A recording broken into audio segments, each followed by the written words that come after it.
Howdy Howlers, it's Sako Toomey, also known as Castboy. I write horror and I'm a witch and I'm a graphic designer, and sometimes I combine those three things. Today I'm pulling the witch card and we're going to talk about essential etiquette in witchcraft. I'm going to say hello to the people in the comments. Okay is running some errands, but hit the like button. I appreciate it, babe. And Jenny's here and has tacos and a half-ass attitude today. We got this. Yeah. Oh, yes. Hello, Nicole. So good to see you guys. I guess I could possibly put my stream in the Discord at least.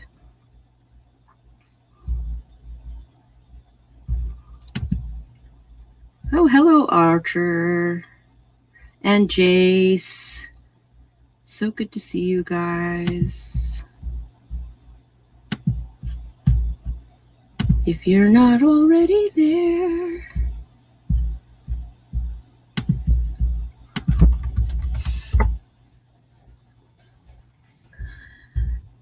Then there we are. And Jace is so Archer is here. Hooray. And Jace is here making a character sheet, which is going to be really cool for Saturday. Saturday being the Vampire the Masquerade game set in London in the 1980s. What is up with my throat?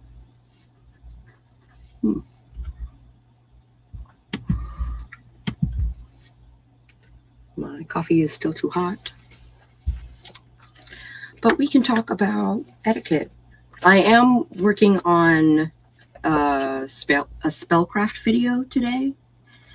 I'm still working on the outline for it, talking about or rather writing down what I'm going to be talking about.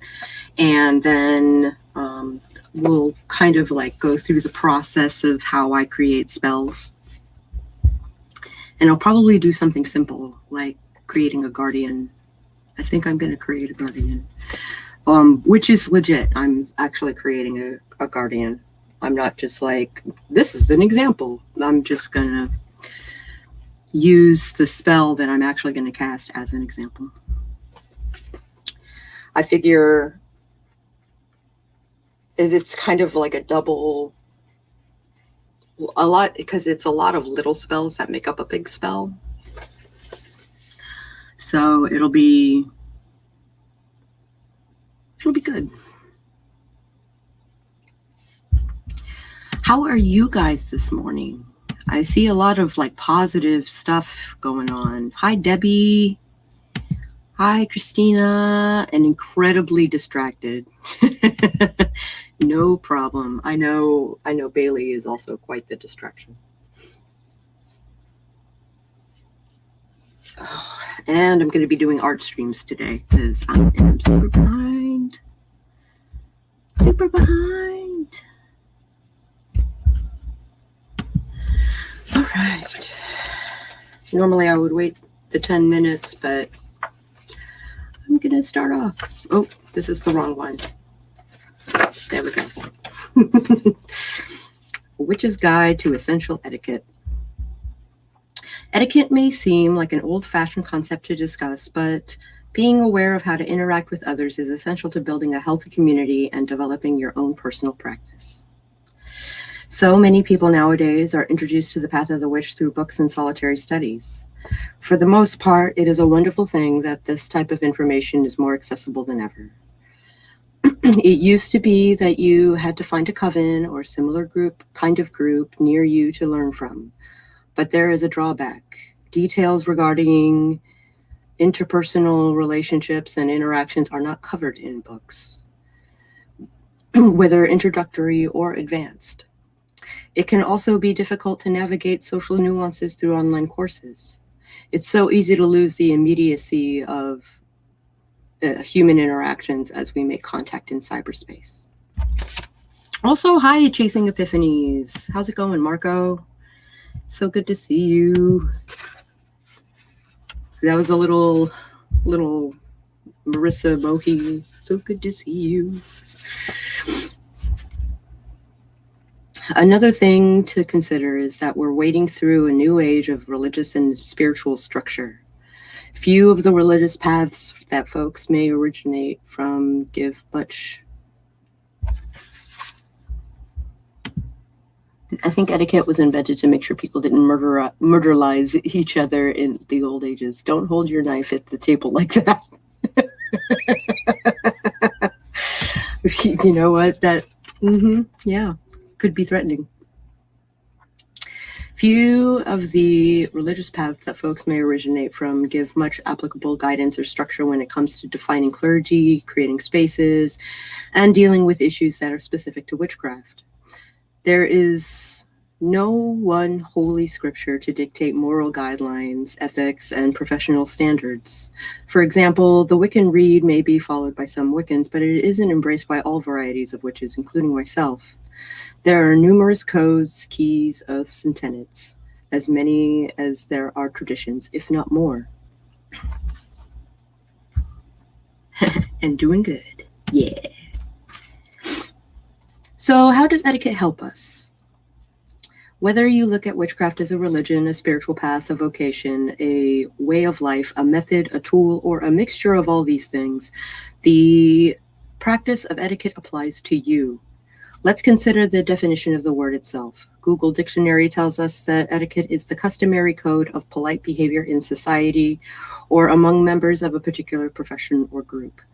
No matter if we practice alone or in a group, coven, or church, social and professional guidelines help us create standards to hold ourselves to and aid us when working with anyone from any path. Etiquette can be stars to guide our ships in fair weather, as well as wind that moves us through difficult situations. It also helps us avoid situations that can be embarrassing or damaging, or at least it can aid us in recovering gracefully when we do make a mistake, which we are all inclined to do at some point. Listening in while not really watching Kasha's stream. Ooh, who's Kasha? Do remind me of that.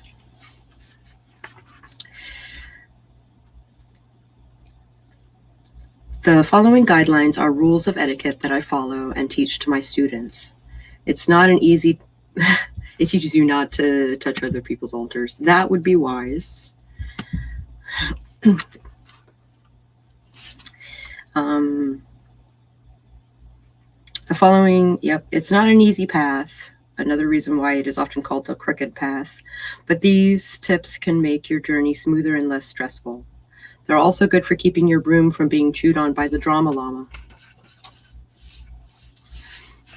All right, here's the first one. Your word is your worth.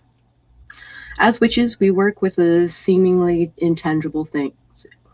As witches, we work with a lot of seemingly intangible things, such as spirits, deities, magic, and metaphysics. However, we know that they are real from our own experiences.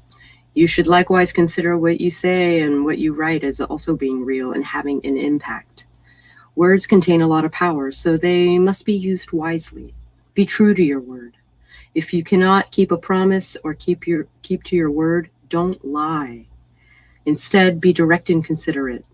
Avoid trying to appease others and making empty commitments when you know you can't follow through. It's better to be upfront and disappoint others at the get-go than to build up deception over time. You'll forge much healthier relationships and have a lot less stress that way. Don't piss on the seedlings. They become trees. Value everyone you come across and treat them with respect, whether you know who they are or not. Often amazing power can come from the most unassuming of packages, especially if given a chance to thrive. Community is built by recognizing the importance of all of the generations and cycles. Far too often we make assumptions about people we don't know based on appearance, gender, age, or experience. Dismissing someone as an unimportant weed as uninformed or inexperienced, because you are not familiar with them, will only get you in trouble down the line. We know as witches that a lot of important magic can come from sources dismissed as mere weeds. In the garden, we know that tending to seedlings with enough patience and care, we can produce amazing plants. Plus, we have to start somewhere, and we all have to start somewhere, and we each have our own pace of learning and growth. Practicing mutual respect grows a healthy and diverse forest. Speaking of trees, they can all be felled. No one is too tall, too mighty, too strong, too powerful, or impervious. There are always storms and forest fires. Disease can come in many forms, and the ground underneath the tree may erode away. Essentially, no one is greater or better than anyone else. Even the seemingly smallest thing can cause something big to crash down. It's important to practice self-respect, but don't make the mistake of considering yourself more important than anyone or anything else. Trying to garner favor or power by threatening or bullying others is unhealthy and unnecessary, and a waste of energy that could be instead used to do something beneficial. Overestimating your power or pull can also get you in a lot of trouble metaphysically, potentially causing harm to yourself and others mentally, physically, and or spiritually. Be confident, but practice humility and self-awareness, and you'll have a solid foundation. Hi, Bonnie. Yay! I'm glad you're feeling this. The same plant can heal or harm depending on how you interact with it. Nothing is entirely good or evil. Some incredibly helpful plants are invasive, while others have poisonous blooms but tasty roots. Some prickly plants provide homes for endangered birds. Keep this same wisdom in mind regarding people. I am friends with a great variety of people, and some of those friends do not get along with others. I hear and acknowledge the differences of opinion and the problems, but I also recognize the strengths and positive attributes too. Just because someone disagrees with you on one topic doesn't make them evil. Likewise for the inverse. It's far safer to understand nuances than to decree that everything must be absolute. Cultivating a variety of people in your life who have different backgrounds and ideas is a beautiful thing. It prevents you from becoming ensconced in an echo chamber and breaks the comfortable bubbles we tend to float in. Differing opinions and points of view can stimulate new ideas and perspectives while also honing our problem-solving skills.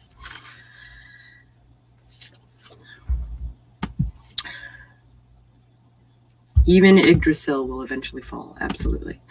So many people need to hear that message these days, absolutely. This is like basic etiquette, not just witchy etiquette. However, I'm not saying you have to tolerate people in your life who can be harmful with their words and actions, but it can be very beneficial to familiarize yourself with them peripherally. I have foxglove, nightshade, and hemlock growing naturally in my yard, but only the lavender, rosemary, and mint are allowed inside. Take this same approach with people. Identify their nature, recognize their good and bad traits, and work with what is best for your needs. You don't have to drink the poison that others dish out. Yeah, I was about to say, we are currently in a climate where we cannot suffer the ignorance of others.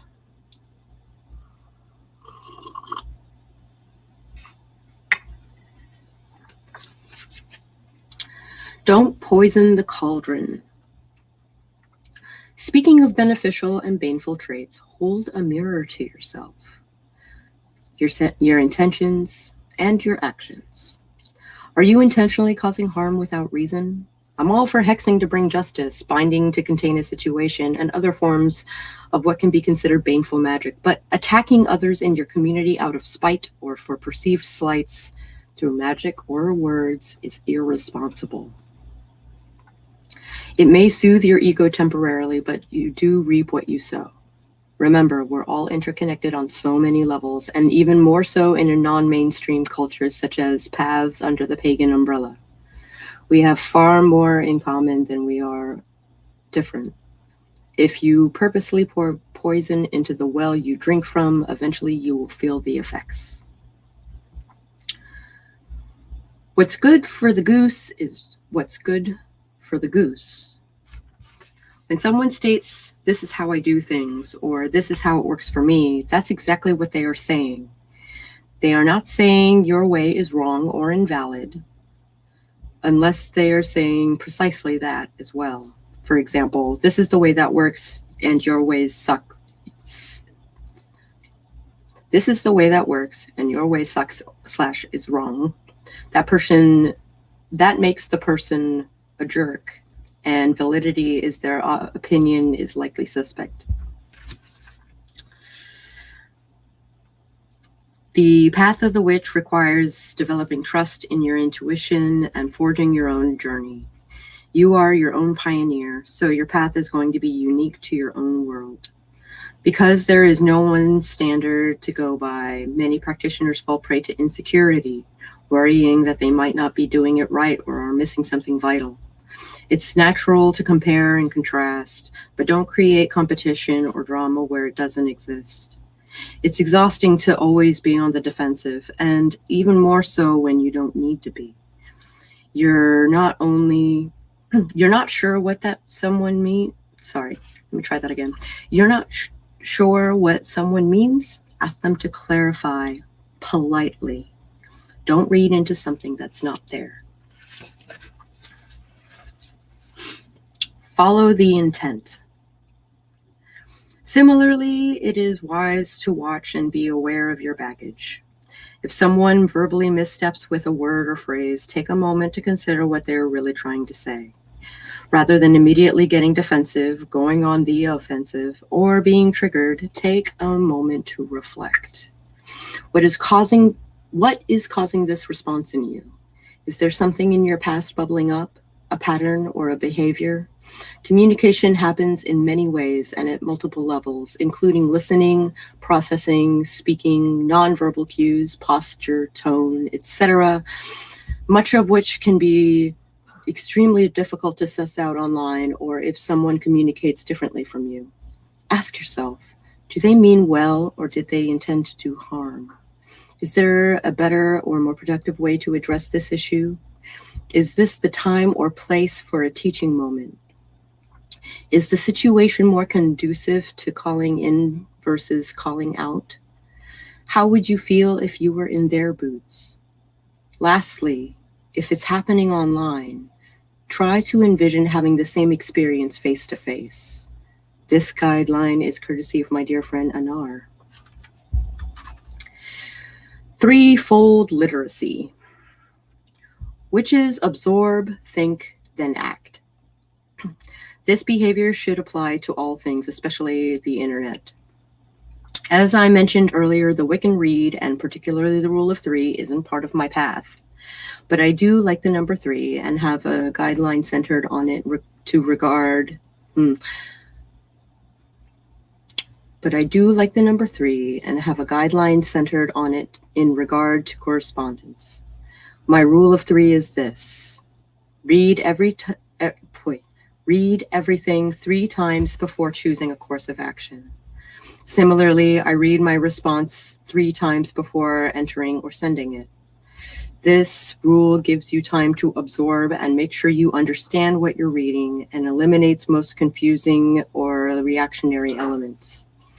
It also allows you to beat the sinister comment demon of the internet, autocorrect.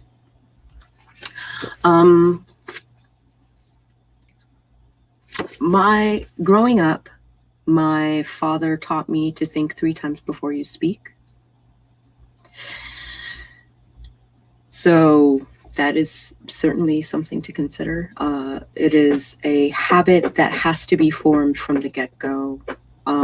The idea of doing it now in my adult, it's just like reflex.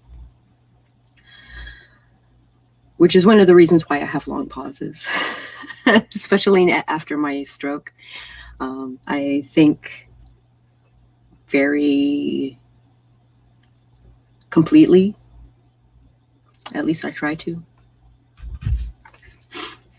But thinking 3 times before you, reading 3 times before you react to something, thinking 3 times before you speak or write, it's useful stuff. It is. It's useful stuff. Excuse me. Those who show up determine the outcome. There is no absentee ballot in witchcraft. It's amazing what people complain about, especially when it comes to events and happenings in of a community nature. When there's a problem trying to be solved, I constantly see people saying, that's why I don't do X or participate in the community, and then they fail to present any sort of solution.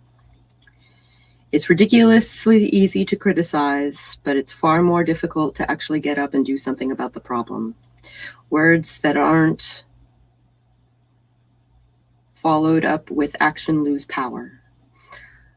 Don't like the way something is run? Volunteer, offer assistance, or bring into existence your own vision if you dare. Community is created by those who show up. If you're willing to raise your voice and want to see change happen, you should also be prepared to follow through by actively participating and being present to the best of your ability.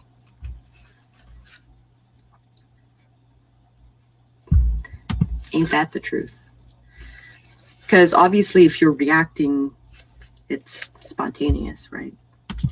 Hi, Al. Lovely to see you.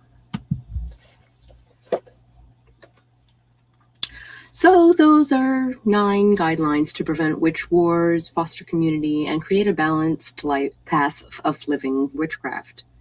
We all make mistakes, and we can always try to do better. Be kind to yourself and extend the same courtesy to others while co-experiencing this beautiful life. Go forth and manifest birches.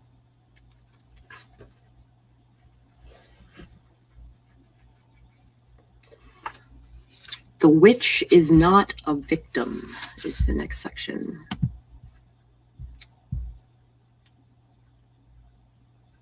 Exactly. I think that's splitting hairs, but yes, absolutely. It's saying reactionary is like having a knee-jerk reaction. It's meant to be, and it means to be backwards driving. Absolutely. A lot to think about today. Absolutely. How you interact with people. All right, the witch is not a victim. Hold on. Scalp needs massage.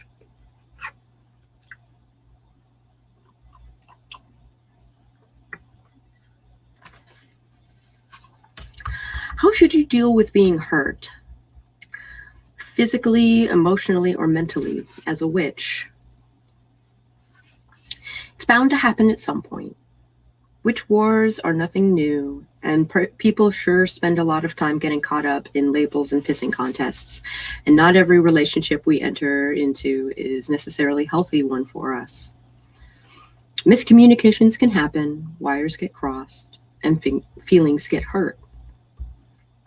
Even those with the best of intentions can run into messy and or painful situations. It's part of being human. From our earliest moments, we are constantly in flux, changing and being changed by the world around us. The journey is rarely smooth or easy.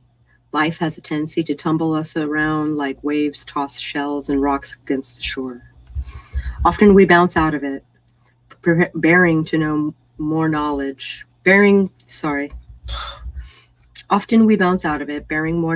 but also a few bruises. Sometimes we can get fixated on how we've been hurt instead of looking at how we have survived and thrived. It's good to acknowledge when we've been hurt, either physically, emotionally, or spiritually, and take the time to heal. It's healthy to be aware of what we're addicted to, tendencies that can impair our growth, habits that are hard to break, or patterns we often weave unintentionally. It is powerful to take stock of the impact of these things, but also at the same time to not let ourselves be defined by the effects. It's also important to realize that everyone is in the same mess, whether they show it or not. This is where compassion comes in, and learning to look beyond our hurts and damages to really see others. Oh, posture check. Oh, oh, oh, oh. All right. Oh.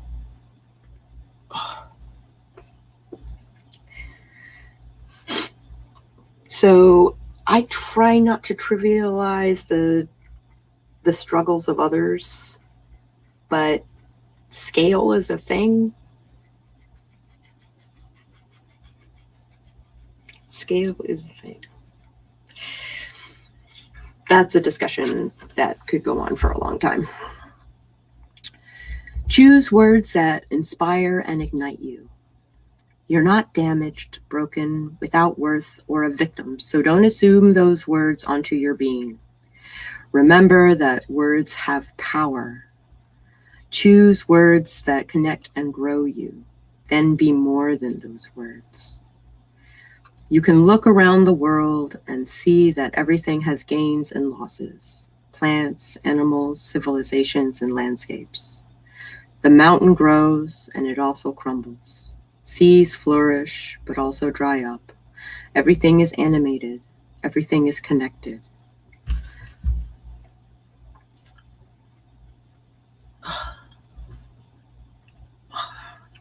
That posture check really wonked me out.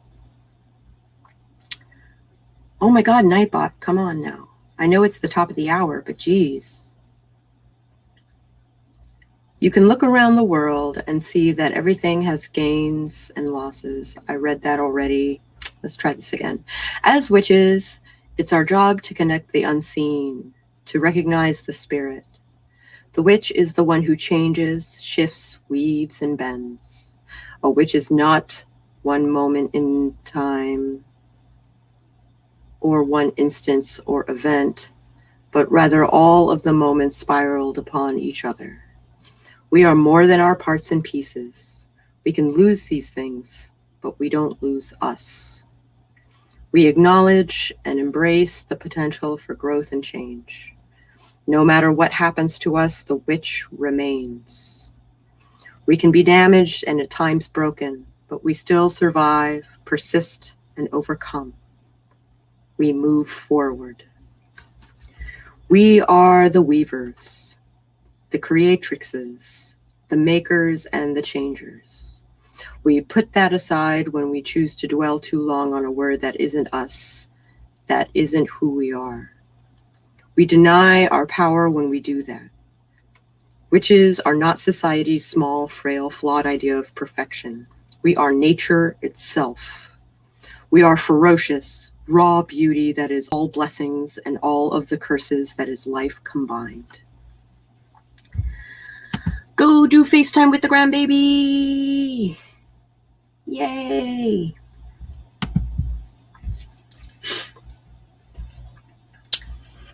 The next section is universal flow. Witches are like jellyfish. I will drink some coffee, Nightbot.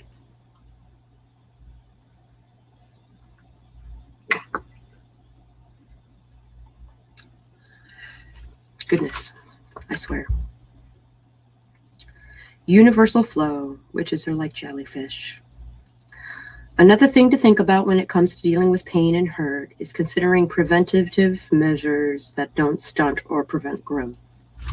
That means figuring out what you can do to protect yourself and get a better sense of how things are flowing before you actually get caught in the current of things. The Traveling Witch is a blog that is wonderful for witchcraft. Wonderful. And she recently put up a blog about basically guarding yourself against people and warding against like what kind of world that we're living in right now. Also, creatrix is a great word.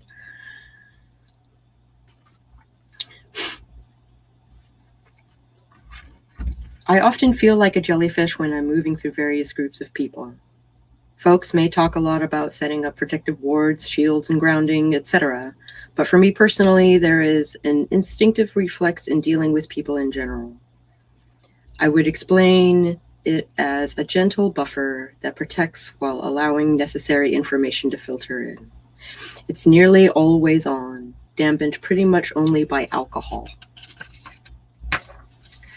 Scientifically, jellyfish lack a brain and basic sensory organs, eyes, ears, and nose, but they have extremely sensitive nervous systems that allow them to perceive stimuli and react very quickly.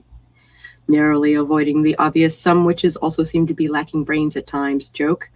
Psychic perceptions and intuition can be compared to how jellyfish get by in the world. Witches often feel and experience things that can't be observed plainly by eyes or ears or explained through rational thought. Most jellyfish are nearly invisible, imperceptible until you've made physical contact, and sometimes not even then. You might not even know you've encountered one until long after, also a lot like witches. They're often hidden, not immediately apparent, undetected as they're taking stock of the situation. Of course, there's always the man of war, who must make a big show out of everything, looking all scary and stingy, getting in everyone's way. But you don't know anyone like that. No, or bet you don't know anyone like that. Cough, cough. Note, I think a lot of practicing witches who work with people and the arts are utilizing the same buffer structure, which explains why we occasionally, frequently, tend to bump awkwardly into each other as we're swimming along. Jellyfish utilize the currents of the water to flow into where they need to go, but most are also equipped with an internal propulsion system so they can jet along when they need to. Again, I feel a kinship here because I find it's easier to flow with the current of the universe and how it's directing me versus against it. But I certainly can and do move when action is necessary. That way, I'm not overworking myself, and energy expended is well used for a defined purpose. I want to take a moment here to distinguish between cultural current and universal current. Going along with social norms, bandwagons, and whatever is easiest isn't what I'm talking about here. That's cultural current. The witch is historically iconoclastic and countercultural. Universal current is the pattern of how things are unfolding on a larger scale, spiritually, metaphysically, in liminal, unknown, known, and known places. It connects with the perception of things outside of standard sensory organs. Where I grew up at the shore, in the summer, the warmer currents and storms would deposit a great number of jellyfish onto the beach and fill the waters. There was a myth passed around that the clear jellyfish don't sting, that it's just the ones with the red bits that you have to worry about. Really, all jellyfish are capable of stinging. It just depends on whether you as a being are sensitive to it. You can look at magic or spellcraft the same way. All varieties have punch. They have varying levels of effectiveness and implications. It depends on the practitioner and the situation. The same energy can be used defensively. The same energy that can be used defensively can also be used to bring home dinner. There's no big show of it either. The jellyfish sidles up, stings, noms, and heads on its way. And as I mentioned earlier, most folks are none the wiser until later. The same works for spellcraft. Do what you need to do without a lot of fuss or attention. So, like jellyfish, it's not a bad thing to float on the currents. It can bring you to interesting places. nor is it a bad thing to protect yourself with the resources that you have available. Hey, Spence. Good to see you, honey. We're covering a lot of ground today. I think we might finish the book.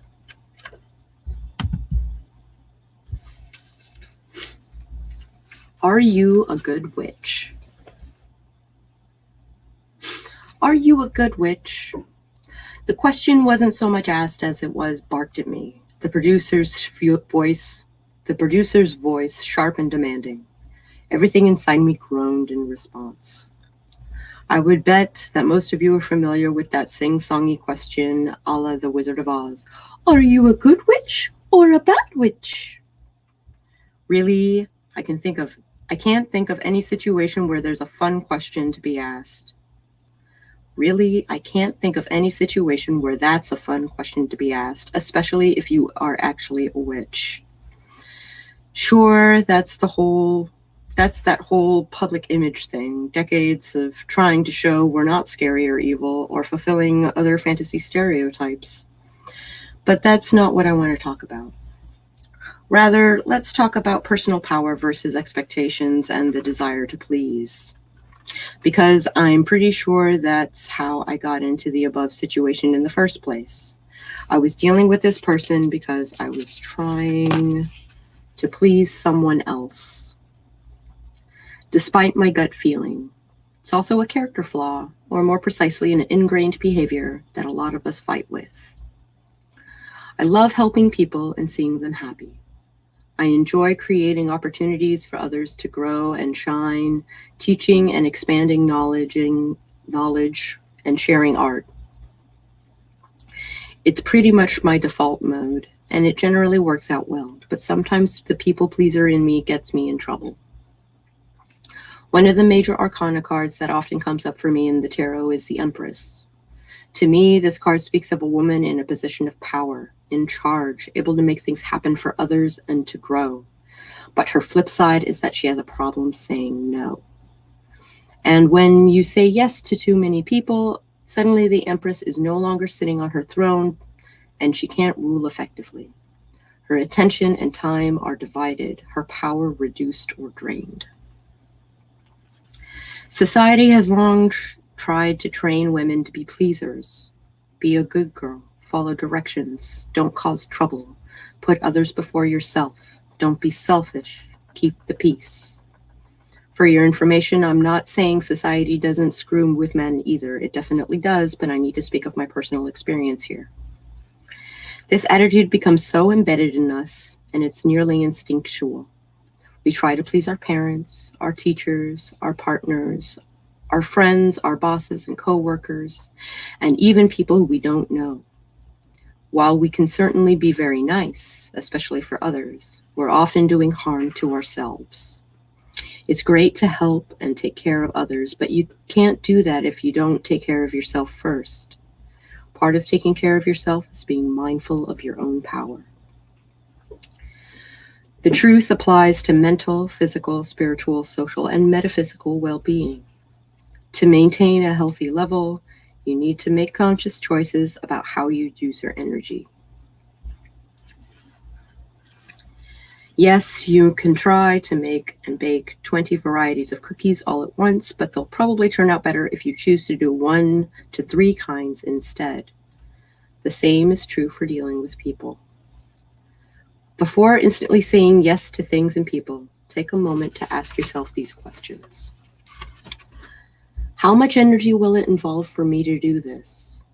Is it something within my means and wheelhouse, or will it take a lot of extra time, material, and/or brain power? What are the likely short-term results? How quickly can the thing happen? Will it solve a problem or create more? What are the long-term implications? Is this a relationship or behavior I want to foster? What are the benefits for me, for you, for the big picture? Am I considering doing this because it's something I truly feel I want to do, or do I feel obligated? The reality is not everyone who asks you for something has your best intentions in mind. They're simply thinking of themselves and their own needs. I'm not saying that's a bad thing or that you should always seek to have an equal exchange of energy. Rather, some people will ask without thinking or considering the consequences for anyone. Children do that because they don't know any better or understand yet. Adults do it because they refuse to think beyond themselves. Helping them is like pouring a glass of fresh water in the ocean, versus watering a plant. It's wasteful and it's pointless. You can try to be a good witch and help everyone out all at the same time. Wait a minute, let me try that again. You can try to be a good witch and help everyone out all the time, or you can shoot for better and give your energy where it counts the most. That might mean saying no, which in turn means disappointing and possibly angering some people. But you need to take care of you, or else you are not going to accomplish much. You need to meet your own expectations first and foremost. So what was my answer to the infamous question posed by the producer? I said, I'm an effective witch.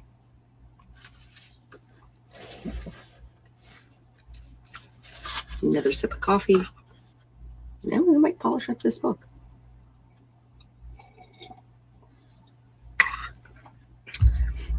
Also, thank you.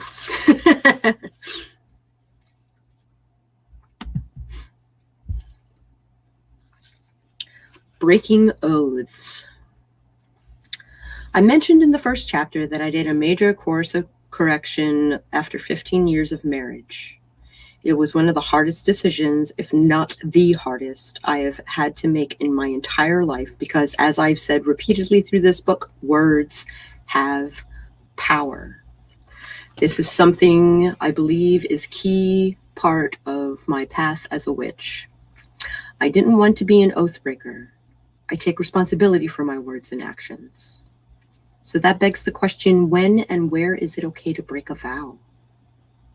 It depends on the health of the relationship and mutual respect of those vows. Now, the situation I'm talking about was a marriage, but anything that involves oaths and vows is especially vows is essentially a kind of relationship, and that applies to plenty of situations in witchcraft. If you join a coven or a similar group, an oath is made. If you enter into a contract with a spirit, you are setting an obligation. If you form an agreement with a deity, you are making a vow. If you make a promise to yourself, yes, even that is a kind of relationship. True oaths and vows aren't one-sided either. They go both ways, which is what creates the third entity of the relationship and determines its health. The relationship is a metaphysical suspension bridge between the two parties, and it must be supported equally by both sides in order to work. Now, that doesn't mean you just drop the whole thing if someone is failing to hold up their side of the agreement. Communication is key, and things tend to break down when it doesn't happen properly. When communication stops or gets blocked, then emergency repairs may be needed to get things moving again. Again, just like a real bridge. Note, just because you can't see it just because you can't see it doesn't make it not real. Witches should know that especially. But some bridges are beyond repair, even after multiple attempts. Sometimes abuse is masquerading as communication, essentially bombing the bridge. So the bridge must be dismantled, considered, and maybe built again somewhere else. What are the grounds of this course of action? Here's a checklist. Hold on, I need to stretch.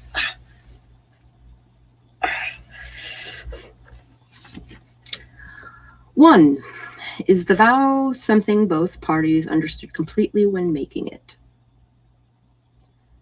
2, were both parties upholding the vow to the best of their ability?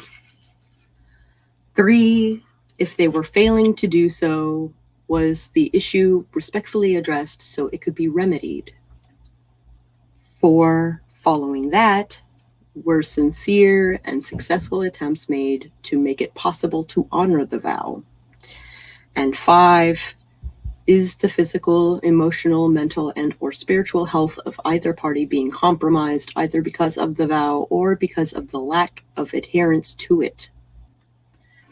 If the answers to these questions are yes, yes, yes, yes, and no, then things are probably pretty good. If the answers are no, no, no, no, and yes, then there's serious problem.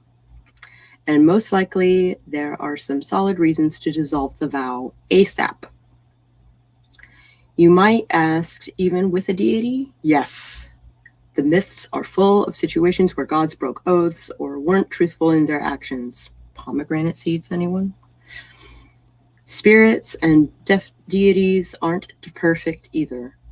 We are all growing, changing, and hopefully learning. There's another question that might be asked. What's the difference between an excuse and a solid reason? Ooh, calling me out there. If you never meant to follow through in the first place or never took it seriously, then the vow was essentially void to begin with. Or if you can't be bothered to keep it in good health because of the lack of interest or just laziness, then that's an excuse. But if your well-being and sanity are in danger, then it's time to cut ties. That was the point at which I made the decision. Which was greater, my guilt and angst over breaking a vow or losing my life over an extremely unhealthy relationship? I realized that the other side wasn't keeping their vow true and hadn't been for a long time. In retrospect, this is incredibly hard and painful decision was the best thing I could have ever done on so many levels. I also don't regret the choices I made that got me into that situation in the first place. I wouldn't be where I am, who I am now. I would say the most important thing that comes with breaking a vow is making sure you have learned from it, that you make the necessary changes so that you can make better, healthier vows in the future. Because if you keep falling into a pattern of broken and bad vows, there's a good chance it's probably not the fault of the other party, but rather the common factor in all of those vows is you. Real energy and real experiences. How do I know if what I'm experiencing is for real? I think a lot of new practitioners ask themselves this question. As you follow this path, there's a good chance that you may experience some unusual things that seem almost fantastical. Being a witch is not normal, so what's to say that you've not lost touch with reality? There are some people who are so open-minded that they are open to believing just about anything. Everything they see or experience instantly has a magical reason for being. I find that way of thinking simultaneously beautiful, ungrounded, and terrifying. Imagination is wonderful, and so is having an almost childlike view of the world, but being out of touch with reality can be dangerous to the mind, body, and spirit. This approach to the world can attract negative attention, particularly from people who would take advantage of such folks, as well as subject them to a lot of ridicule. However, some people also subconsciously choose this worldview in order to attract any kind of attention, to feel like they are special and different. I think the majority of witches recognize the inherent dangers of approaching the world in such a way, so they try to almost aggressively push hard in the opposite direction. It's definitely a less dangerous position socially, especially when you don't want to be perceived as crazy or draw unnecessary attention to yourself. I believe that looking for a real-world explanation for phenomena is a wise choice. Yet there's a point when you start to run the risk of digging away at your sense of wonder and doubting your own abilities. The ideal place to situate yourself is between the two extremes. There is definitely more to this world than we can see, but there are reasonable explanations for many things that seem extraordinary at first. The deeper into the woods of witchcraft you journey, the more you start to see the connections and correlations, catching what others easily overlook or seem to ignore. Consider this awareness as an affirmation of your abilities. If you keep a journal of your experiences, you'll start to see a pattern forming relatively quickly over time. Yes, your tarot reading for that friend was spot on. That spell you worked did produce effects quickly, and your intuition was right about avoiding that person. Give credit where credit is due. Again, acknowledging your skills doesn't make you special or deluded. Rather, it is simply an indication that you're on track. Keep in mind that the average person has a tentative relationship with the unknown. They're both scared and fascinated by ghosts, psychic abilities, and the like. Movies and media generally present an exaggerated or fantastical view of things in reality, or are subtle, really subtle, or not that flashing or interesting. That's not a judgment. Entertainment should be entertaining, and the human mind loves to be taken for a ride. But really, given the right setting, you might be amazed at how many people open up their paranormal or psychic experience. It says, I believe it's healthy to question what you experience. It means your brain is trying to keep things in check, and you have a firm foothold or more on this plane. The trick is not to scare or discount yourself either. Sometimes the truth is stranger than fiction. I'm like running out of book. Hold on. We are already and then a conclusion. Okay. I think I'm going to finish this book before I end this stream.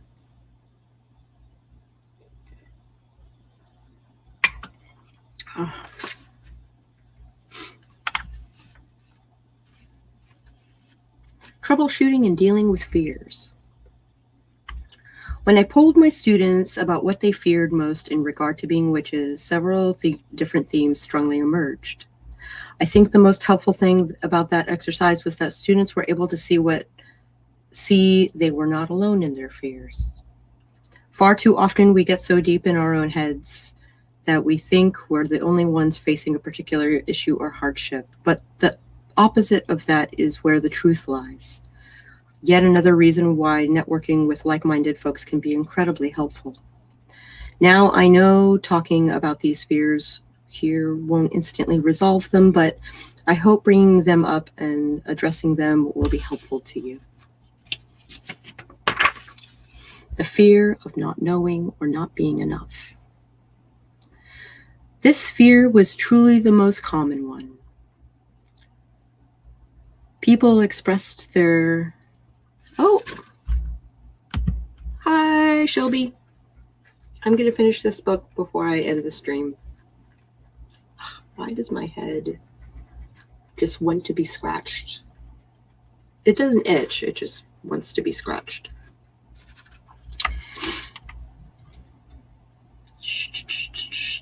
People expressed their concerns about not knowing as much as they should, that they were doing it wrong, or that they were just not good enough.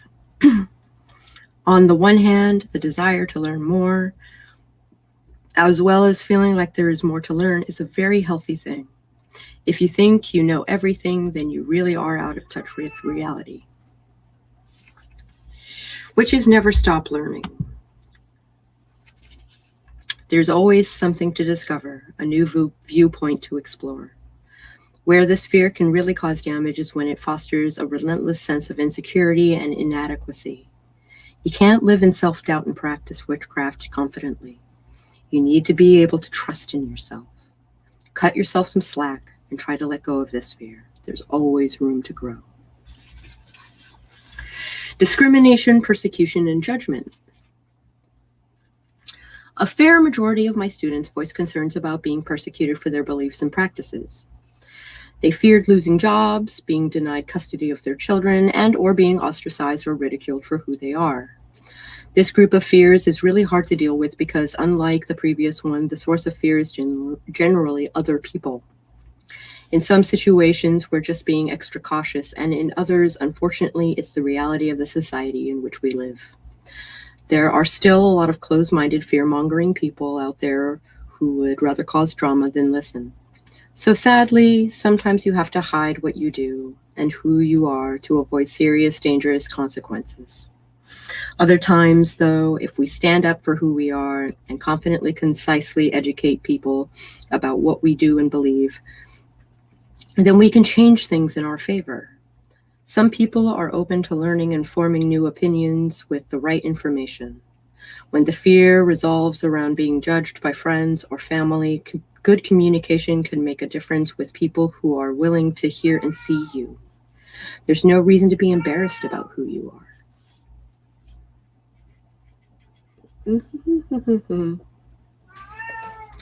Meow. Meow. Meow. Come here. Yeah. Who needs love? Meow.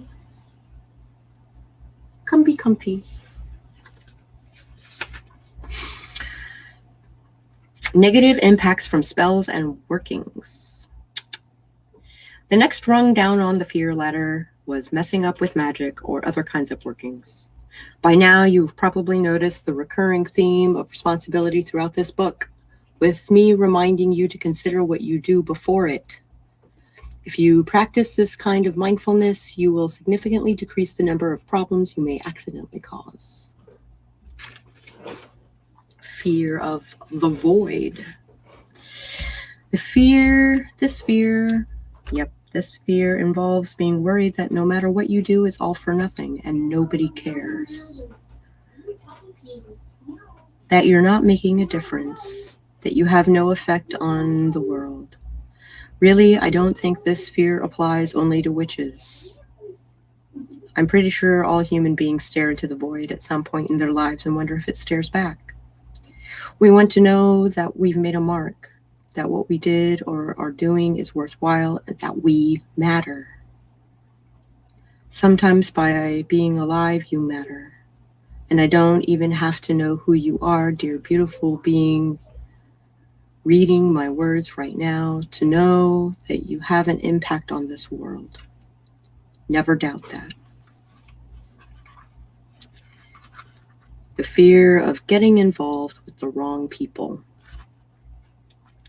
Unfortunately, there are quite a few dubious people out there in the world, and at some point you will brush up against at least a couple of them.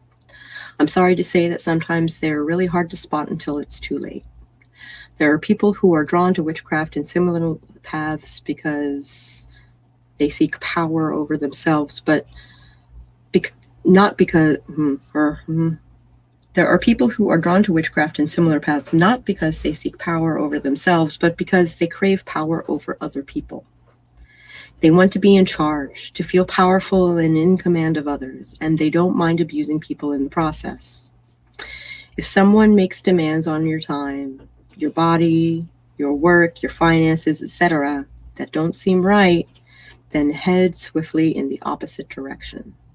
A solid working group will definitely have a honeymoon period where they get to know a person and vice versa, so that's to be expected. However, you should be able to interview someone else as much as they interview you. Meet new people and groups in public areas just like you would for a date. Most importantly, please follow your gut and keep your safety in mind. The fear of going mainstream. Every decade or so, witches get pulled into the limelight in public consciousness. This exposure means new people discover witchcraft, and some old-timers roll their eyes and clutch their crystals about the state of the craft and it being watered down. Now, there are legitimate fears. Information can get watered down when things get popular, and dealing with wannabes can be exhausting. But the hardy and willing do survive and become part of the next generation of witches. Each generation is going to approach things differently. Kind of the point of this book, right? My advice for folks who worry about witchcraft going mainstream is to be supportive of young folks, and I think you'll be pleasantly surprised. I, for one, am quite liking the availability of interesting goat, Ouija, and other occult-themed clothing. Yeah. Attracting malicious spirits and other bad stuff. Way back when I first started teaching witchcraft, I liked to make use of the phrase, don't conjure up anything you can't get rid of. If you don't know who or what something is, don't call that being into your space. That said, negative spirits and similar kinds of things are not much different from living jerks you run into every day. If you're having problems in your home or some other place that has attracted something undesirable, cleanse the space. Firmly banish anything you don't want and set up protections where applicable. Repeat as necessary. If you're dealing with mischievous house spirits or the fae, set up offerings. By the way, physically cleaning your space can't hurt either. It often lightens the energy of a place dramatically. There are reasons why there are whole books devoted to it. Meow!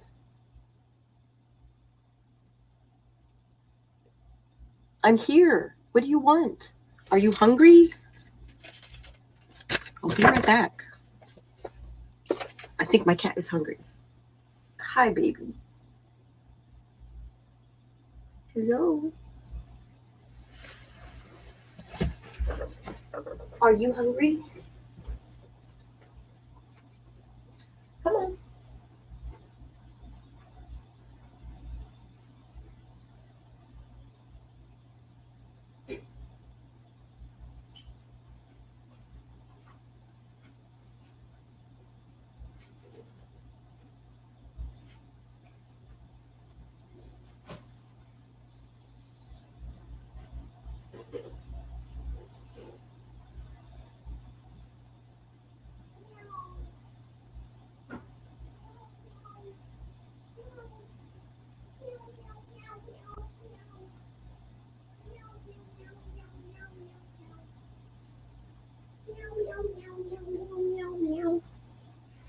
Purr, purr, purr, purr, purr, purr, purr.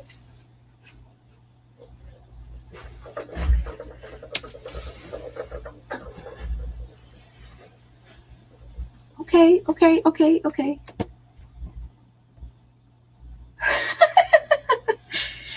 All right. Oh. She just wants love, I guess.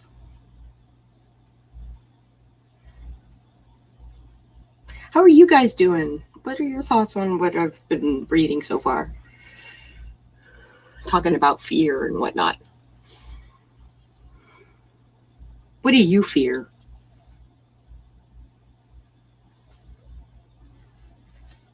In regards to your witchcraft? Or your paganism, whatever you want to call it.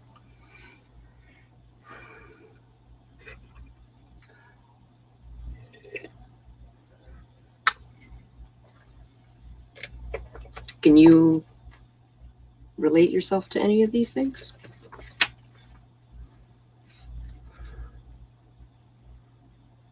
Be careful, kitties can lie. Mine did this morning. Yeah, she lied. She just wanted love. She didn't want food. I think she's deciding that she wants to snuggle with me, but she's afraid that I'm going to sit on her. Hello.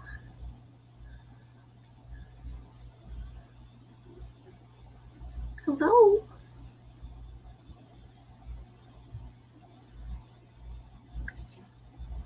Bathe. Okay.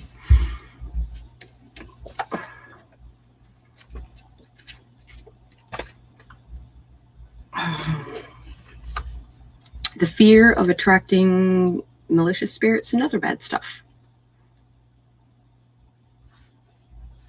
Where was I? If I haven't covered one of your fears in this section, I invite you to take some time to consider what is the root of your fear. What did the fear come from? Where did the fear come from? Why does it take up space in your mind? What are possible solutions for moving beyond that fear? Is there a way you can safely challenge yourself and get past it? Most especially, please be gentle and kind to yourself and have patience. She acted like she was hungry, but there was food in her bowl. That's basically her way of saying, I don't like what's in my bowl. Meow. I don't like what's in my bowl.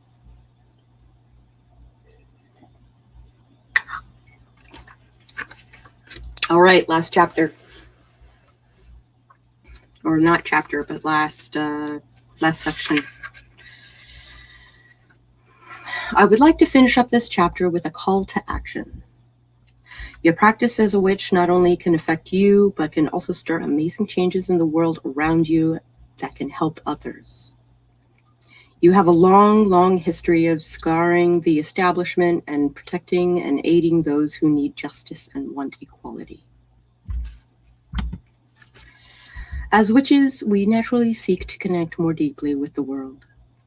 That begins with our own bodies and spirits, and then our homes, and then the land that we live on.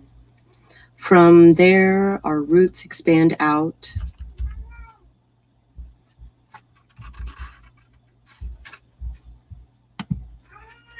I think when it comes to this year, a lot of people are being reminded of these things in the last chapters, witchy and non-witchy alike. I absolutely agree. I think these are just... What is your deal?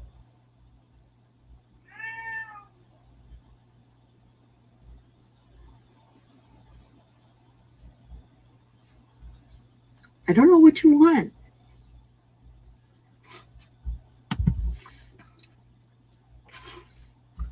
But I think that, yeah, especially in this climate. Yes, absolutely.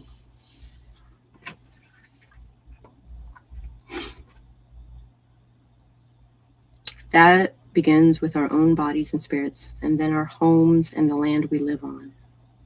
From there, our roots expand out into the larger world, tapping into the heart of the planet and the universe itself. This communication is for the benefit not only of ourselves, but of all beings, people, animals, and the environment.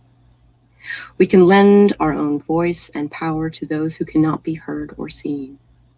Witches possess the ability to open the hearts, minds, and spirits of the people who have become disconnected from the earth, others, and themselves.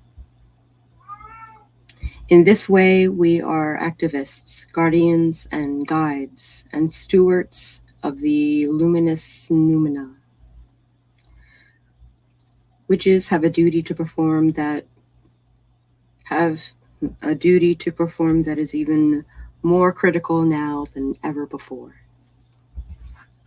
We all have ways and opportunities to change the world around us. You get to choose how, when, and where you will make your impact. Seemingly small actions and words can have just as large of an impact as big ones, sometimes even more so. I encourage you to stand up for what you believe in, the way you are best suited. There are many forms of activism, and people at the far ends tend to scream the loudest, telling everyone else how they're doing it wrong. But effective change is often far more subtle, happening on a one-on-one basis, sharing ideas with friends, families, and neighbors. Radicals can make waves, but it takes a steady hand to inspire, build, and guide a boat so that it may weather the actual storm.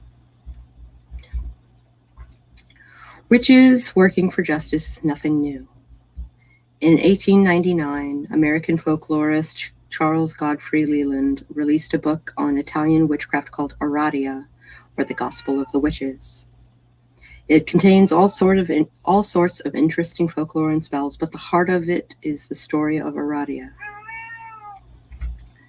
A quick summary of the gospel is that the goddess Diana saw that her people were suffering from tyranny, so she sent her daughter Aradia to Earth to teach them the secrets of witchcraft so they could defend themselves and rise up.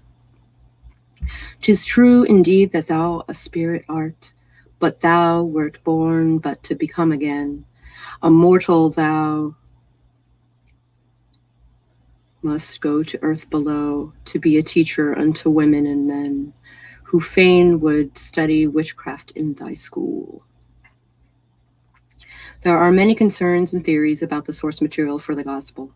Regardless of the authenticity arguments, Leland's book definitely played a role in the development of modern witchcraft traditions. It also has a lot of relevance to us today and can be seen as a foundation for a news story for modern traditional witches.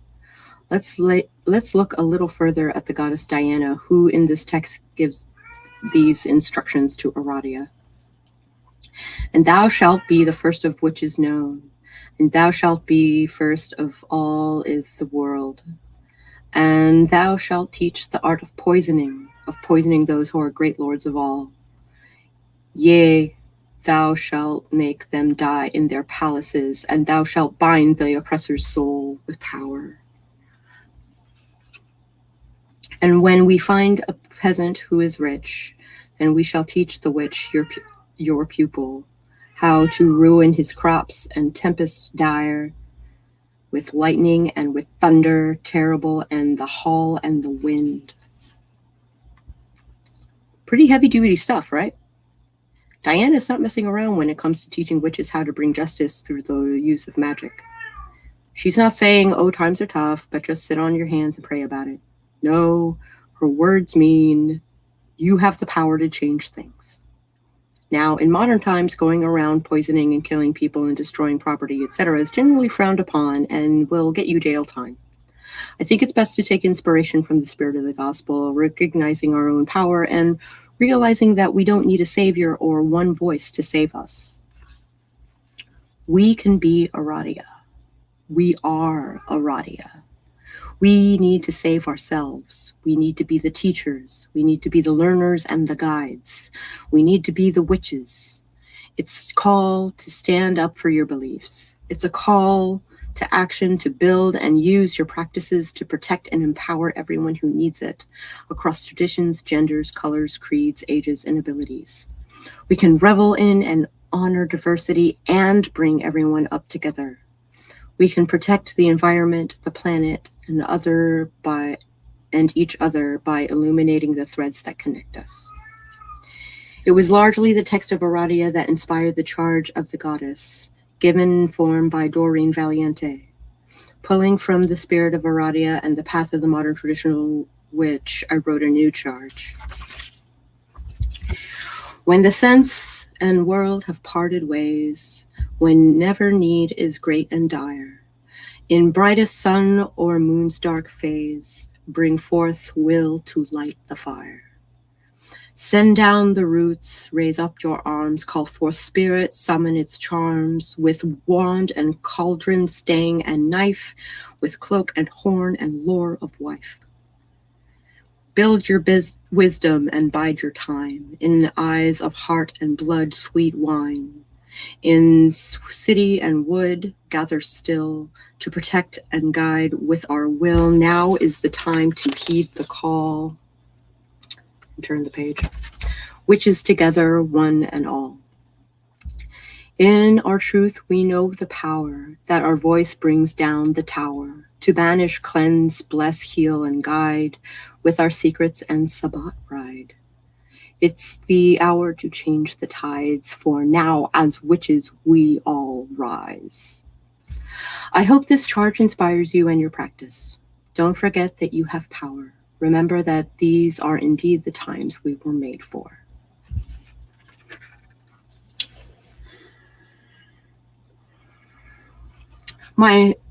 So in conclusion, my hope is that this book inspired you to actively weave your own pattern. As you continue forth, may the tools within guide you to create, craft, and maintain a practice that becomes your own modern traditional approach to witchcraft. There will be times when you may lose your grip on the thread you are weaving or feel like the pattern has gone astray. Remember that you are not alone. You are following in the footsteps of countless generations of liminal weavers, and you are surrounded by spirit in so many ways. Breathe, close your eyes, find the quietude of the darkness. Soon the light of the star will become visible like the rising sun. The fabric will be illuminated again, and you will find your place. There's much work to be done in the winding path ahead, but I think you will find it both refreshing, rewarding, and fulfilling. Blessings to you. So what did we think? Quite a bit of wisdom, a couple of questionable things, but quite a bit of wisdom in being a person, let alone a witch.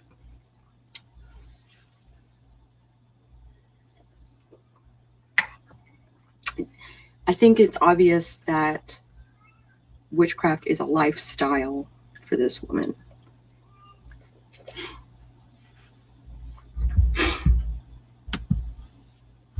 All right. How do we feel? We ready to take on the day? We'd have to say.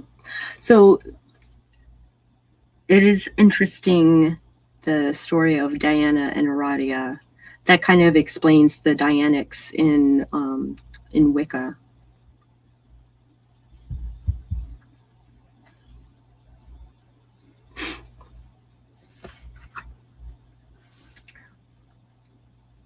But I never thought of witches as activists.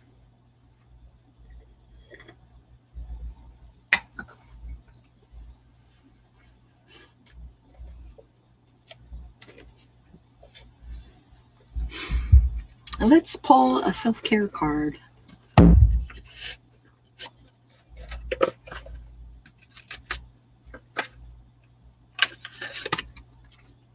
Queen of Wands reversed.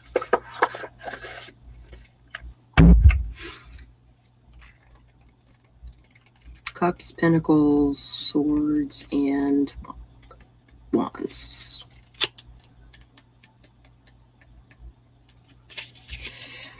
Watch out. When the Queen of Wands reversed doesn't get her way, there for sure will be hell to pay. High demands can stoke huge fires, creating an air of aggression and animosity. Selfish motives can lead to manipulative antics, just so she can win the game. This could also speak to a time of total loss of confidence in your authenticity.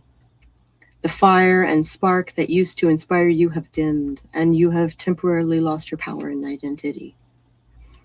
You're uncomfortable in the spotlight and avoid any attention, feeling self-conscious when it is thrown your way.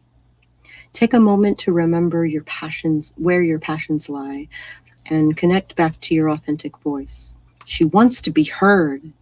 Your fire is the fuel of your essence. Return to your truth with integrity, grace, and ease.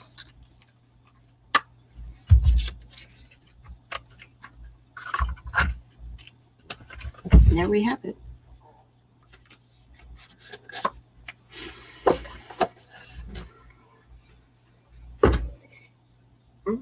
Thank you all for joining me. I think I'm going to switch to art and working on my thingy-mabobber. Thank you all.